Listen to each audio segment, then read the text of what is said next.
Om Namo Venkatesaya. Welcome to GKS పురాణ కథలు. ఆ వెంకటేశ్వరుని ఆశీస్సులు మీ కుటుంబానికి ఎల్లప్పుడూ ఉండాలని మనస్ఫూర్తిగా వేడుకుంటూ బాలకాండలోని 2వ భాగం వీడియోని ఎక్కడా స్కిప్ చేయకుండా చివరి వరకు చూడండి. అలా కొంతకాలం గడిచాక ఒకనాడు దశరథ మహారాజు ఋష్యశృంగుడి దగ్గరికి వచ్చి ఇలా అన్నాడు. అయ్యా, నేను సంతానహీనుడిని. నాకు చాలా దిగులుగా ఉంది.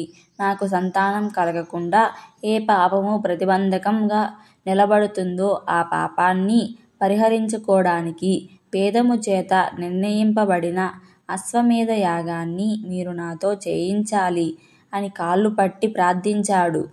అప్పుడు ఋష్యశృంగుడు ఇలా అన్నాడు. యాగం చెయ్యాలనే ధార్మికమైన బుద్ధి నీకు ఎప్పుడైతే కలిగిందో ఆనాడే నీకు మంచి జరగడం మొదలయ్యింది. కావున నీకు సూర్యులు లోకము చేత కీర్తింపబడే 9 కుమారులు కలుగుతారని ఆశీర్వదించాడు. చైత్రమాసంలో చిత్ర నక్షత్రంతో వచ్చే పౌర్ణమి నాడు యాగాశ్వాన్ని తీసుకొచ్చి ఒక స్తంభానికి కట్టి దానికి ప్రోక్షణ, స్నాపన, విమోచన చేశారు.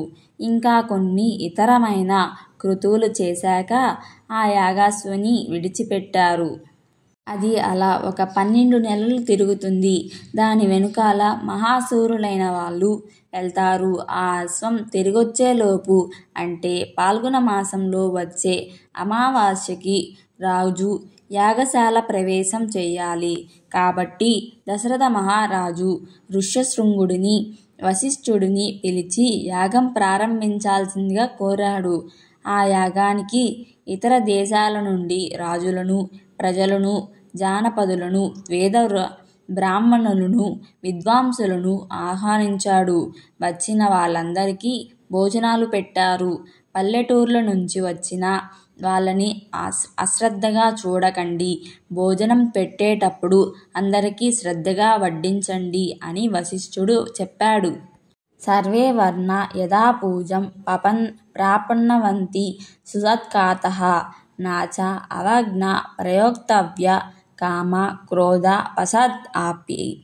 ఈ శ్లోకం అర్థం 10 మంది భోజనం చేసేటప్పుడు కొంతమంది కామక్రోధకులైన అనరాని మాటలు మాట్లాడితే మీరు నవ్వి వచ్చేయండి, పట్టించుకోమాకండి. భోజనం చేయడానికి పంక్తిలో కూర్చున్నవాడు అతిథి రూపంలో ఉన్న సాక్షాత్తు భగవంతుడు కాబట్టి మర్యాదలకి ఎటువంటి లోటు రాకూడదు అని వశిష్ఠుడు ఆజ్ఞాపించాడు. అలాగే జనక మహారాజు, కాశీరాజు, రోమపాదరాజు, కైకేయరాజుని పిలవడానికి ఎవరినో కాకుండా స్వయంగా మంత్రులనే వెళ్ళమని చెప్పి అందరికీ విడిది ఏర్పాటు చేయండి అని ఆదేశించాడు. అలా వచ్చిన వాళ్ళందరికీ భోజనాలు పెడుతున్నారు. వృద్ధః చ వ్యాధితః చ ఏవ స్త్రీ బాలః తదా ఏవ చ అనిశాం భుజమానానాం న తృప్తిః ఉపలభ్యతే. ఈ శ్లోకం అర్థం అక్కడి వచ్చిన వాళ్ళల్లో వృద్ధులు, వ్యాధిగ్రస్తులు, స్త్రీలు, చిన్న చిన్న పిల్లలు ఉన్నారు. భోజనం చేస్తున్నప్పుడు వాళ్ళంతా ఆహా, భోజనాలు ఏమి రుచిగా ఉన్నాయి అని అంటున్నారు. ఇంత రుచికరమైన భోజనాలు మళ్ళీ ఎప్పుడు తింటామో అని అనుకుంటున్నారు. దశరథ మహారాజు వాళ్ళందరినీ చూసి ఇంకా తినండి, ఇంకా తినండి అంటున్నాడు. వచ్చిన వాళ్ళందరికీ ధనము, వస్త్రములు దానం చేశాడు దశరథుడు. వచ్చిన వాళ్ళందరూ ఆహా, ఎంత చక్కని భోజనం పెట్టావు రాజు, ఎంత గొప్ప వస్త్రాలు ఇచ్చావయ్యా, నీ కోరిక తీరి నీకు సుపుత్రులు కలిగి నీ వంశము అచంద్రతారకంగా వర్ధిల్లుతుందని ఆశీర్వదించి వెళ్ళారు.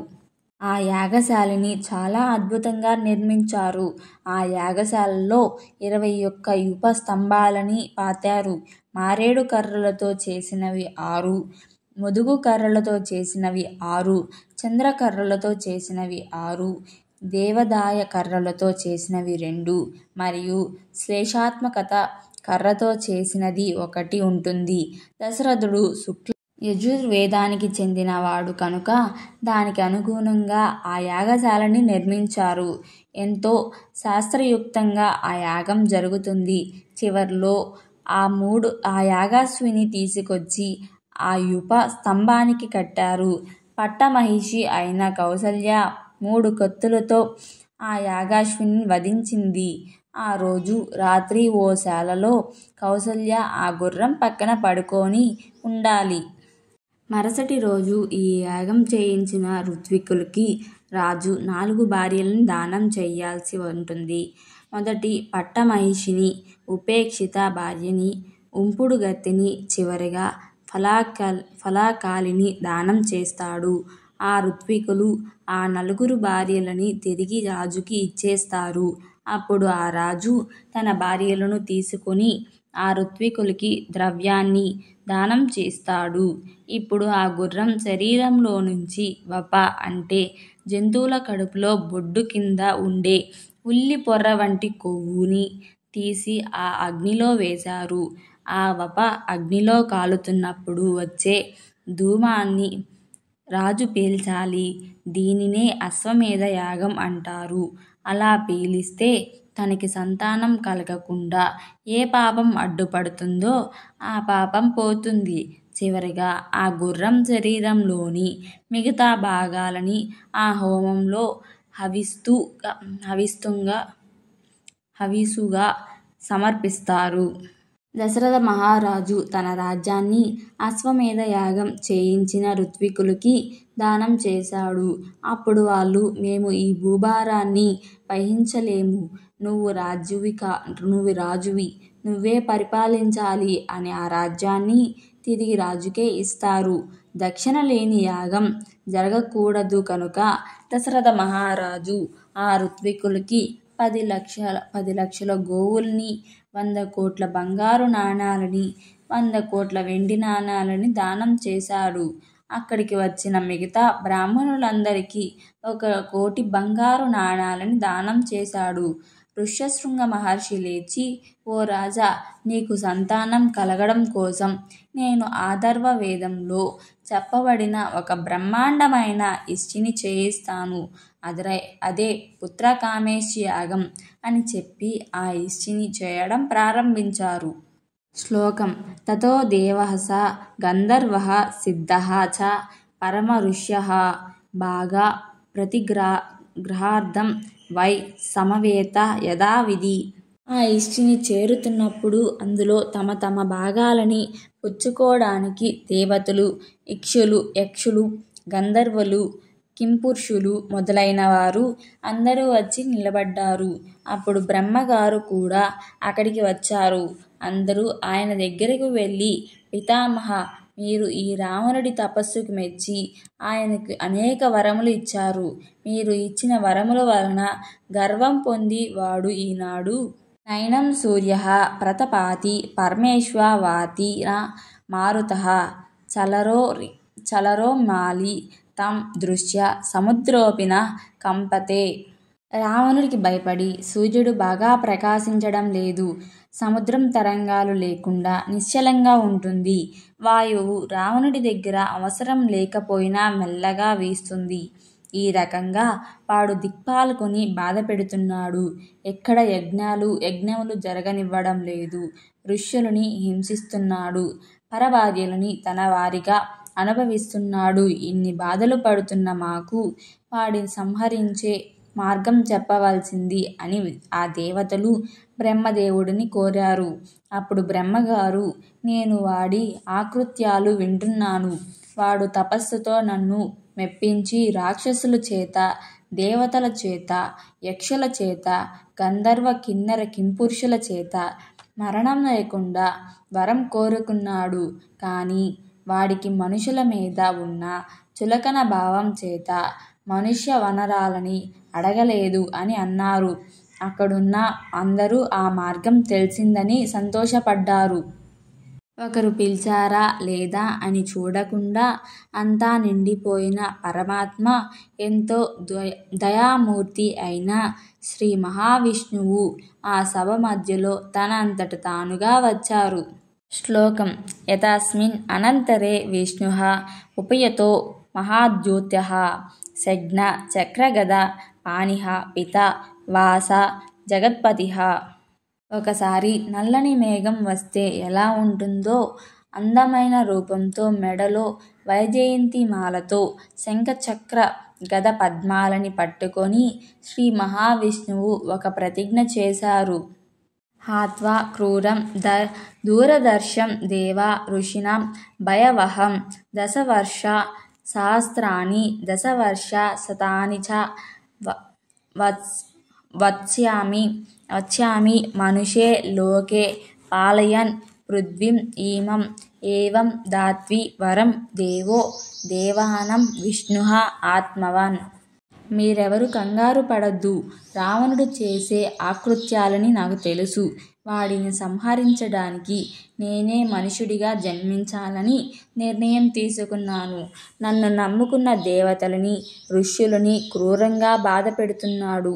అందుకని వాడిని సంహరించి ఈ భూమండలం మీద 11,000 సంవత్సరాలు ఉండి ఈ పృథ్వీ మండలాన్ని పరిపాలన చేస్తాను అని భగవానుడు అన్నాడు. తతః పద్మఫలాసాక్షః కృత్వా ఆత్మానం చతుర్వదం పితరం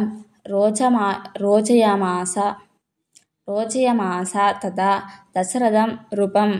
నేనే నలుగురిగా ఈ దశరథ మహారాజుకి పుడతాను అని ప్రతిజ్ఞ చేశారు. అక్కడ ఋష్యశృంగుడు చేయిస్తున్న పుత్రకామేష్టి యాగం పూర్తవబోతుంది.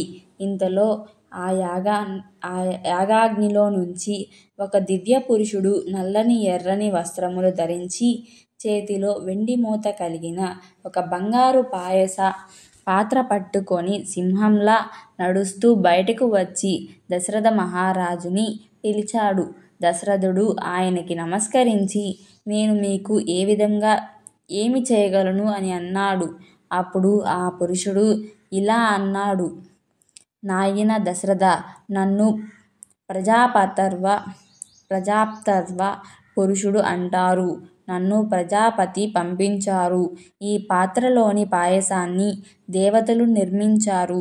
ఈ పాయసాన్ని నీ భార్యలు స్వీకరిస్తే నీకు సంతానం కలుగుతుంది. ఈ పాయసాన్ని స్వీకరించడం వల్ల నీ రాజ్యంలోని వాళ్ళు ధనధాన్యాలతో తులతూగుతారు, ఆరోగ్యంతో ఉంటారు అని చెప్పి వెళ్ళిపోయాడు. వెంటనే దశరథుడు ఆ పాయసాన్ని తన 3 పత్నులకి ఇద్దామని అంతఃపురానికి వెళ్ళాడు. 3ని పిలిచి ఆ పాయసంలో సగభాగం కౌసల్యకి ఇచ్చాడు. మిగిలిన సగభాగంలో సగభాగాన్ని సుమిత్రకి ఇచ్చాడు. ఆ మిగిలిన భాగాన్ని సగం సగం చేసి ఒక భాగాన్ని కైకేయికి, మరొక భాగాన్ని సుమిత్రకి ఇచ్చాడు. యాగం పూర్తయ్యాక అక్కడికి వచ్చిన రాజులందరికీ బహుమానాలు ఇచ్చి సత్కారాలు చేసి పంపించారు. ఋష్యశృంగుడికి సాష్టాంగ నమస్కారం చేసి ఆయనని సత్కరించి శాంత ఋష్యశృంగులను అన్ని మర్యాదలు చేసి సాగనంపారు. ఆ యాగానికి వచ్చిన వాళ్ళందరినీ తగిన విధంగా సత్కరించారు దశరథ మహారాజు. కొంతకాలానికి దశరథ మహారాజులోని తేజస్సు ఆయన భార్యల్లోకి ప్రవేశించి వాళ్ళు గర్భవతులయ్యారు. తతశ్చ ద్వాదశే మాసే చైత్రే నామికే తిథౌ నక్షత్రే అదితి దైవేత్య స్వ ఉచ్చ సంశేషు పంచసు గ్రహేషు కర్కటే లగ్నే వాక్పాత ఇందునా సహ ప్రద్యుమ్నే జగన్నాథం సర్వలోక నమస్కృతం. జగన్నాథుడైన వాడు సర్వలోకాల చేత నమస్కరింపబడేవాడు. 12 నెలల కౌసల్య గర్భవాసం చేసి చైత్రమాసంలో నవమి తిథి నాడు పునర్వసు నక్షత్రంలో కర్కాటక లగ్నంలో రామచంద్రమూర్తి జన్మించారు. అదే సమయంలో కైకేయికి పుష్యమి నక్షత్రంలో మీన లగ్నంలో భరతుడు జన్మించాడు. తర్వాత సుమిత్రకి లక్ష్మణుడు, శత్రుఘ్నుడు జన్మించాడు. తనకి 4 కుమారులు పుట్టారని తెలిసి ఆ దశరథుడు చాలా ఆనందపడ్డాడు. కోసల దేశంలోని ప్రజలంతా సంబరాలు జరుపుకున్నారు. అదే సమయంలో బ్రహ్మగారు దేవతలతో ఒక సభ తీర్చారు. శ్రీ మహావిష్ణువు భూలోకంలో రాముడిగా అవతరించారు. రావణ సంహారంలో రాముడికి సహాయం చేయడానికి మీరు మీ అంశతో కొంతమందిని సృష్టించండి. పార్వతీదేవి శాపం వల్ల మీకు మీ భార్యల వల్ల సంతానం కలగదు. కావున మీతో సమానమైన తేజస్సు, పరాక్రమము కలిగిన వానరాలని గంధర్వ, అప్సరస, కిన్నెర స్త్రీలందరూ కనండి అని చెప్పారు. దేవతలందరూ రామకార్యం కోసం పుట్టడం మన అదృష్టమని ఆనందపడ్డారు. అప్పుడు బ్రహ్మ ఒకసారి నాకు ఆవలింత వచ్చింది. అప్పుడు నా నోట్లో నుంచి ఒకడు కింద పడ్డాడు. అతనే జాంబవంతుడు. ఇక మీరు సృష్టించండి అని అన్నారు. ఇంద్రుడి అంశతో వాలి జన్మించాడు. సూర్యుడి అంశతో సుగ్రీవుడు జన్మించాడు. బృహస్పతి అంశతో తారుడు జన్మించాడు. కుబేరుడి అంశతో గంధమదనుడు జన్మించాడు.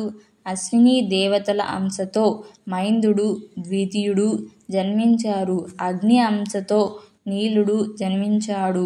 వాయువు అంశతో హనుమంతుడు జన్మించాడు. ప్రజ్ఞుడికి శరభుడు, వరుణుడికి సుషేణుడు జన్మించాడు. దేవతలు ఇలా సృష్టించడం చూసిన ఋషులు మేము కూడా సృష్టిస్తాం అని కొన్ని కోట్ల వానరాలని సృష్టించారు. అతిథ్య ఏకదశ అహంతు నామకర్మ తదా ఆక్రోత జ్యేష్ఠం రామం ఆత్మానం భారతం కైకేయీ సుతం సౌమిత్రం లక్ష్మణం ఇది శత్రుఘ్నం అపరం తదా వశిష్ఠః పరమ పిత్రో నామని కృతే తదా. రాముడు పుట్టిన 11 రోజులకి జాతశౌచం పోయాక ఆయనకి నామకరణం చేయించారు. కులగురువైన వశిష్ఠ మహర్షి సర్వజనులు అయిన గుణములు చూసి పొంగిపోయెదరు కనుక ఆయనకి రామ, రా అంటే అగ్ని బీజం, మా అంటే అమృత బీజం అని సుమిత్ర కుమారుడైన సౌమిత్రి అపారమైన లక్ష్మీ సంపన్నుడు. రామసేవ అయిన లక్ష్మి కనుక ఆయనకి లక్ష్మణ అని, కైకేయి కుమారుడు వరించే గుణం కలవాడు కనుక ఆయనకి భరత అని, శత్రువులను అంతఃశత్రువులు సంహరించగలవాడు కనుక శత్రుఘ్న అని నామకరణం చేశారు వశిష్ఠ మహర్షి. తన కుమారులు పెరిగి పెద్దవుతుంటే వాళ్ళని చూసుకొని దశరథుడు ఎంతో మురిసిపోయాడు. వాళ్ళు అన్ని వేదాలు, అన్ని విద్యలు నేర్చుకున్నారు. ఎల్లప్పుడూ గురువులను పూజించేవాళ్ళు. లోకంలోని అందరి హితం కోరుకునేవాళ్ళు. వాళ్ళు ఎప్పుడూ తండ్రి గారికి సేవ చేసేవాళ్ళు. రాముడు జూలపాల జుట్టుతో రామ రాజమార్గంలో వెళ్తుంటే చూసిన దశరథుడికి తను యవ్వనంలో ఉన్నప్పుడు ఎలా ఉండేవాడో రాముడు కూడా అలానే ఉన్నాడనిపించేది. అలా లేక పుట్టిన పిల్లల్ని చూసుకుంటూ ఆ రాజదంపతులు హాయిగా కాలం గడిపారు. అలా కొంతకాలం గడిచాక ఒకనాడు దశరథ మహారాజు సభలో ఇలా అన్నారు. నా పిల్లలకి 12 సంవత్సరాలు వయసు దాటింది. వాళ్ళు పెద్దవాళ్ళు అవుతున్నారు కాబట్టి వాళ్ళకి వివాహం చెయ్యాలని అనుకుంటున్నాను. తగిన సంబంధాలని వెతకమని దశరథుడు అంటుండగా ఆ సభలోకి ఎవరు అనుకోని విధంగా విశ్వామిత్రుడు వచ్చాడు. వెంటనే దశరథుడు లేచి ఆయనకి ఎదురొచ్చి స్వాగతం పలికాడు. మీరు మా రాజ్యానికి రావడం మా అదృష్టం. మీలాంటి గొప్ప మహర్షులు ఊరకనే రారు. కాబట్టి మీ కోరికేదైనా నేను సంతోషంగా తీరుస్తాను అని దశరథుడు అన్నాడు. అప్పుడు విశ్వామిత్రుడు, దశరథ, నీకు సామంత రాజులందరూ లొంగి ఉన్నారా? దాన ధర్మాలు సక్రమంగా చేస్తున్నావా? మంత్రులందరూ నీకు సచీవ్యం చేస్తున్నారా? అని పలు కుశల ప్రశ్నలు చేసి నాకు ఒక కోరిక ఉంది, నువ్వు తీర్చాలి అన్నాడు. స్వపుత్రం రాజశార్దూల రామం సత్వపరాక్రమం కాక పక్షధర్మం శూరం జ్యేష్ఠం మే దాతుం అర్హసి. నీ పెద్ద కొడుకైన రాముడిని నాతో పంపిస్తావా? మా యాగాలకి అడ్డు వస్తున్న రాక్షసులని వధించడానికి తీసుకువెళ్తాను అని విశ్వామిత్రుడు అన్నాడు. ఈ మాట విన్న దశరథుడు కింద పడిపోయాడు. శ్లోకం ఊనషోడశ వర్షో మే రామో రాజీవలోచనః న యుద్ధ యోగ్యత్యం అస్య పశ్యామి సహ రాక్షసైనః. మెల్లగా తేరుకొని దశరథుడు, ఇంకా 16 సంవత్సరాలు కూడా నా రాముడికి రాలేదు. ఆ రాక్షసుల్ని ఎలా సంహరించగలడు? కావాలంటే నేను నా చతురంగ బలాలతో వచ్చి ఆ రాక్షస సంహారం చేస్తాను. పోనీ రాముడే రావాలంటే రాముడితో నేను కూడా వస్తాను అని దశరథుడు ప్రాధేయపడ్డాడు. రాముడు పిల్లవాడు, ఏమి చేయలేడు అని నువ్వు అనుకుంటున్నావు. కానీ రాముడంటే ఎవరో నాకు తెలుసు, వశిష్ఠుడికి తెలుసు. రాముడు రాక్షసులను వధించి తప్పక తిరిగి వస్తాడు. నువ్వు తండ్రివి కనుక నీకు రాముడి మీద ఉన్న పుత్రవాత్సల్యం వల్ల నువ్వు తెలుసుకోలేకపోతున్నావు. రాముడిని నాతో పంపించు అని విశ్వామిత్రుడు అడిగాడు. అప్పుడు దశరథుడు, లేక పుట్టిన నా కొడుకుని నన్ను విడిచిపెట్టు అన్నాడు. ఈ మాటలు విన్న విశ్వామిత్రుడికి ఆగ్రహం వచ్చి చేసిన ప్రతిజ్ఞ నిలబెట్టుకోలేక మాట తప్పిన ధర్మం తెలియని దశరథ పుత్ర పౌత్రులతో సుఖంగా శాంతిగా జీవించు అని వెళ్ళిపోతున్నాడు. వెంటనే వశిష్ఠుడు లేచి విశ్వామిత్రుడిని కూర్చోమని చెప్పి దశరథుడితో ఇలా అన్నాడు. ఇంతకాలం రాజ్యం చేశావు, ధర్మాత్ముడు అని అనిపించుకున్నావు. ఇప్పుడు ఆడిన మాట తప్పి దశరథుడు అధర్ముడు మాట తప్పినవాడు అనిపించుకుంటావా? ఇచ్చిన మాటకి నిలబడు. విశ్వామిత్రుడంటే ఎవరో తెలుసా?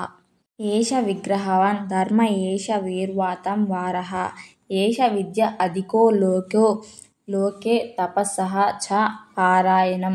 ఈ లోకంలోని ధర్మం అంతా విశ్వామిత్రుడు. ఈ లోకంలోని తపస్సు అంతటికీ నిర్వచనం విశ్వామిత్రుడు. ఈ లోకంలోని బుద్ధి అంతటికీ నిర్వచనం విశ్వామిత్రుడు. శివుడి అనుగ్రహంగా ఆయనకి ధనుర్వేదం మొత్తం భాషించింది. కావున ఆయనకి ఈ లోకంలో ఉన్న అన్ని అస్త్రశస్త్రాలు తెలుసు. ఇన్ని తెలిసిన విశ్వామిత్రుడు తనని తాను రక్షించుకోగలడు. కానీ రాముడికి ఆ కీర్తి దక్కాలని తనకి తెలిసిన సమస్త విద్యలు రాముడికి ధారపోయాలని ఆయన ఆశ. ఎందుకు అడ్డుపడతావు అని అన్నాడు. దశరథుడు అంతఃపురంలోకి వెళ్ళి రాముడిని తీసుకురా అని కౌసల్యతో చెప్పాడు. రాముడితో పాటు లక్ష్మణుడు కూడా వచ్చాడు. స్వస్తి వాచకం చేసి కౌసల్య రాముడిని పంపింది. సభలోకి వచ్చిన రాముడిని అక్కడున్న ఋషులందరూ ఆశీర్వదించారు. దశరథుడు రాముడి మూర్ధిన భాగం మీద ముద్దు పెట్టాడు. చాలా సంతోషంతో నా కొడుకుని మీ చేతుల్లో పెడుతున్నాను. మీరు ఎలా కావాలంటే అలా వాడుకోండి అని విశ్వామిత్రుడితో చెప్పాడు. విశ్వామిత్రుడు ఏది చెబితే అది చెయ్యని రాముడితో చెప్పి సాగనంపాడు. అలా విశ్వామిత్రుడి వెనుక రామలక్ష్మణులిద్దరూ బయలుదేరారు. ఇలాంటి వీడియోస్ మీకు మరిన్ని కావాలంటే జీకేఎస్ పురాణ కథల్ని సబ్స్క్రైబ్ చేసుకోండి. ఓం నమో వెంకటేశాయ.